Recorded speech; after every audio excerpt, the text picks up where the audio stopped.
हैदराबाद के मैदान को हाई स्कोरिंग मैचेस के लिए जाना जाता है, लेकिन जो पाकिस्तान और नीदरलैंड्स ने मैच खेला उसमें भी कुछ खास रन बने नहीं। और जो कहते हैं ना कि फास्ट बॉलिंग की पिच थी, वहां पे स्पिनर्स को मदद मिली। आज हैदराबाद अपना वर्ल्ड कप का सेकंड लास्ट गेम होस्ट कर रहा है। नीदरलैंड वर्सेस न्यूजीलैंड का ये मुकाबला है। एक टीम बहुत बड़े मार्जिन से जीत के आ रही है, तो दूसरी टीम एक बड़ी टीम को टक्कर दे के आ रही है, वो भी ऐसी टक्कर कि शायद वो भूलेगी नहीं। उसने अपनी जीत के बाद भी हार के चर्चे उसके ज़्यादा किए होंगे कि भैया नीदरलैंड्स तो बड़ा काम ख़राब करके गई है, पहले मैच में ही आंखें खोल के गई है।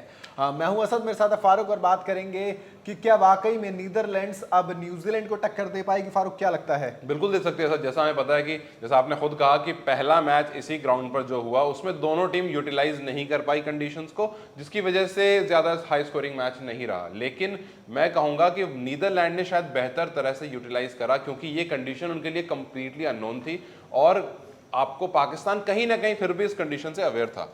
बिल्कुल, तो वो अपने वार्म मैचेस जी हाँ, वो अपने वार्म मैचेस खेल रहा था यहाँ, और पाकिस्तान की भी जो कंडीशन है वो बहुत डिफरेंट नहीं रहती है इससे। तो ये कंडीशन पाकिस्तान ने खुद भी इस बात से एग्री करा था कि हमारे जैसी ही कंडीशन है। नीदरलैंड बिल्कुल नया था इस कंडीशन के लिए, लेकिन उसने अच्छी तरह से अडेप्ट करा, पाकिस्तान को अच्छा होल्ड करा। वही आज जब न्यूजीलैंड से खेलने वही सेम टीम उतरेगी, तो इनका जो ऑलराउंडर और जो डीप बैटिंग वाला हिसाब किताब है वो इनके ध्यान में जरूर रहेगा कि आपके पास बैट्समैन हैं। अगर वो बैट्समैन आपको शुरू, एक चीज बहुत इंपॉर्टेंट होगी, आज का टॉस बहुत इंपॉर्टेंट होगा। अगर नीदरलैंड अपने फेवर में ले, अगर नीदरलैंड के फेवर में, बिकॉज टॉस आपके ऊपर नहीं होता है, अगर कॉइन आपके फेवर में उछलता है तो इट मींस कि वहां से नीदरलैंड चीजें को लीड करने का सोचेगा। और आप अगर न्यूजीलैंड आपके ऑपोजिट में हो तो बिल्कुल भी आप कहीं भी मौका देना नहीं चाहोगे, बिकॉज एक बहुत बड़ा मैच जीत करके आ रही है। बिल्कुल, और फारूक सिर्फ वो मैच बड़ा नहीं था, उससे पहले उन्होंने पाकिस्तान ने 345 रन बनाए, उसको भी उन्होंने फटाफट चेस कर लिया। तो कहीं ना कहीं दे आर लाइक, अगर हम पहले खेलेंगे तो हम हाई स्कोर करेंगे, अगर हम बाद में खेलेंगे तो हम जल्द से चेस करेंगे, चेस करने का मादा जल्दी चेस करेंगे, क्योंकि वो न्यूजीलैंड नेट रन रेट को बहुत ज्यादा माइंड में लेके चल रहा है, मुझे ऐसा लग रहा है अभी से। देखिए, लेकर इसलिए चलेगा बिकॉज एक पूरा टूर्नामेंट हारे हैं उस चक्कर में। और इस बार का नियम ये है ना, असल में अगर मान लो फाइनल में बात पहुंचती है और पहले सुपर ओवर वाला हिसाब कर दिया, जब तक कि आपके सुपर ओवर्स चलते रहेंगे डिसाइड नहीं होता। अगर बारिश हो जाती है, रिजर्व डे मैच पहुंचता है, रिजर्व डे मैच धुल जाता है, तो फिर जो टीम ऊपर है वो ट्रॉफी शेयर करेगी इस बार उनके साथ। मतलब इस बार कोई बाउंड्री का चक्कर नहीं है, कोई नियम नहीं आएगा। सीधा टाइम जो आपका जो पॉइंट्स टेबल है उसके हिसाब से, जैसा कि आपको एशियन गेम्स में हुआ। बिल्कुल, एशियन गेम्स में इंडिया ऊपर था एशियन गेम्स में, वो जीत गया था, लेकिन वहां पर बिकॉज आप अगर लिस्ट में ऊपर हैं तो आपको जीत मिल गई थी। बस इस तरीके से यहाँ पे मतलब थोड़ा सा ये है कि न्यूजीलैंड फिर भी रिस्क नहीं लेना चाह रहा हो, हम टॉप पर ही बन के चलेंगे और हमें बिल्कुल रिस्क नहीं लेने का है।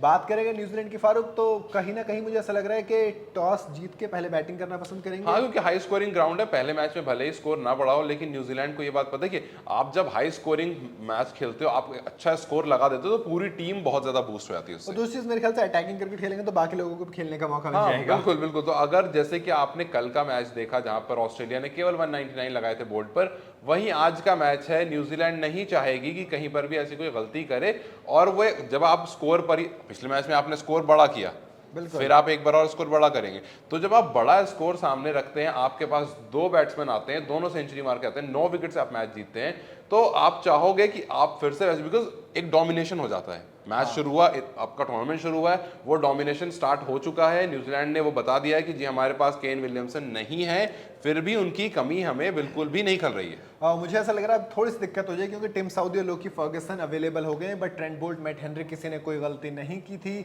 तो कहीं ना कहीं चीजें न्यूजीलैंड के लिए फंसती नजर आ रही है। फारूक, हाँ बिल्कुल, ऐसा हो सकता है कि आप आज हो सकता है लॉकी को देखें खेलते हुए, ये हो सकता है कि ट्रेंट बोल्ट और मैट हेनरी के साथ एक और गेंदबाज हो, या फिर आप नीदरलैंड के खिलाफ खेल रहे हो तो क्या पता आप किसी को बिठा भी दो। बिल्कुल बिल्कुल, आप हो सकता है आप जो बेंच स्ट्रेंथ है उसको यहीं पे टेस्ट कर लेते हैं, क्योंकि आपके पास नेट रन रेट अच्छा है, नीदरलैंड से इतनी बड़ी टीम नहीं है, तो मतलब आप पूरी तरह से जो भी आपकी टेस्टिंग है वो यहाँ पे कंप्लीट कर सकते हैं। तो कहीं ना कहीं न्यूजीलैंड के पास मौका है। वहीं अगर नीदरलैंड्स की बात करूं तो फारूक, क्या लगता है एक बार फिर से जो ऑलराउंडर्स हैं, जो पिछली बार टॉप ऑर्डर ने गेम खराब किया था, अगर वो परफॉर्म कर जाते हैं तो जो मिडल ऑर्डर है बैज़ वाला और एक्रेमैन वाला, तो उसमें कहीं ना कहीं प्रेशर कम होने के बाद देखिए वेंडन मर्वे हैं, लीडे हैं, यहाँ पर का जो इनका मिडिल ऑर्डर है, यहाँ तो हमने देखा है कि रन बनते हैं, यहाँ लोगन वगैरह भी हैं, रन मारते हैं, ऊपर की तरफ जो कहीं ना कहीं कमी हमें दिख रही है, अगर वो कमी आज बोल्ट को खेल लेती है, वो कमी आज अगर फर्गूसन खेलते हैं उनको खेल लेती है, तो या हेनरी खेलते हैं उनको खेल, तो ये जो शुरुआत के जो आपके ऑर्डर हैं, अगर वो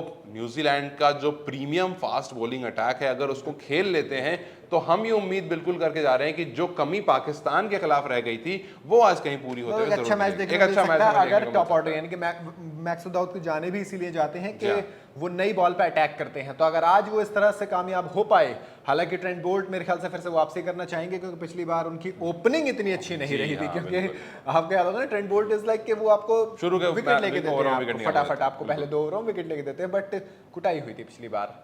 इंग्लैंड जॉनी बेयरस्टो किसी और मूड से आए थे तो वो चीज़ें रहीं, और मतलब एक तरीके से कह सकते हो अगर इनका टॉप ऑर्डर चला तो हमें एक अच्छा मैच देखने को मिलेगा। अभी कहीं ना कहीं न्यूजीलैंड एक बहुत ज्यादा बैलेंस साइड है, proper bowling attack, proper batting attack, कोई ज्यादा ऑलराउंडर्स की जरूरत नहीं पड़ती आपको, क्योंकि आपके जो ऑलराउंडर्स हैं वो काइंड ऑफ पहले बैट्समैन थे। Glenn Phillips is a proper batsman जो आपको बॉलिंग का ऑप्शन दे रहे हैं। Mitchell Santner is an allrounder, Jimmy Neesham is an allrounder, दोनों एक तरह के ऑलराउंडर हैं और बाकी ज्यादा ये नहीं रखते। जैसे ऑस्ट्रेलिया के पास बहुत ज्यादा ऑलराउंडर, बट वो फंसती नजर आ रही है उस चीज हाँ, अभी फिलहाल तो फंसती नजर आ रही है, बात तो आपकी बिल्कुल जायज है।